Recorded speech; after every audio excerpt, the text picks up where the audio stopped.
గుంటూరులోని 3 వంతెనల రహదారిని కేంద్ర సహాయ మంత్రి పెమ్మసాని చంద్రశేఖర్ జెండా ఊపి ప్రారంభించారు.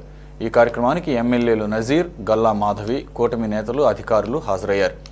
2 లైన్లుగా ఉన్న బ్రిడ్జ్ 4 లైన్లుగా అభివృద్ధి చేశారని, పైప్ లైన్ లీకేజ్ వలన కొంత ఆలస్యం జరిగిందని తెలిపారు. గతంలో వర్షం పడితే చెరువును తలపించేలా ఉండేదని, ఇప్పుడు 5 కోట్ల రూపాయల నిధులతో బ్రిడ్జి అభివృద్ధి జరిగిందని, వర్షపు నీరు నిలబడకుండా సైడ్ కాలువలు ఏర్పాటు చేశామన్నారు. శంకర్ విలాస్ బ్రిడ్జి ఆధునీకరణ పనులు త్వరలో ప్రారంభిస్తామని, వచ్చే రోజుల్లో ట్రాఫిక్ అంతరాయం లేకుండా ప్రణాళికలు చేపట్టాలని సూచించారు.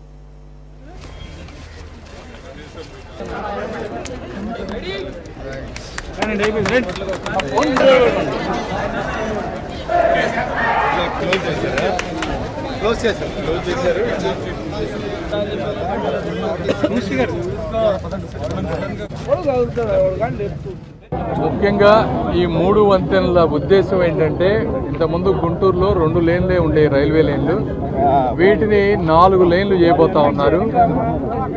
ఒకప్పుడు పెద్ద ట్రైన్లు అంటే 25 బోగీల కంటే ఎక్కువ ఉండేవి, ఒక 2 స్టేషన్ల మీదే ఒకే టైంలో ఆగాయి.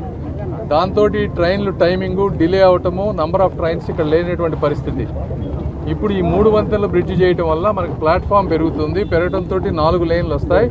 సో ఎక్కువ లాంగ్ ట్రైన్స్ అన్నీ కూడా ప్లాట్ఫామ్ మీద ఆగి టైమింగ్ కరెక్ట్గా వచ్చే విధంగా ఉపయోగపడుతుంది. అందుకని అది ఒకటి ఉపయోగం. రెండోది, రేపు శంకర్ విలాస్ బ్రిడ్జి ఏప్రిల్లో స్టార్ట్ చేసినప్పుడు ట్రాఫిక్ డైవర్షన్కి మనకు కావాలి. అందులో ఇది ఒక ప్రత్యామ్నాయ మార్గం.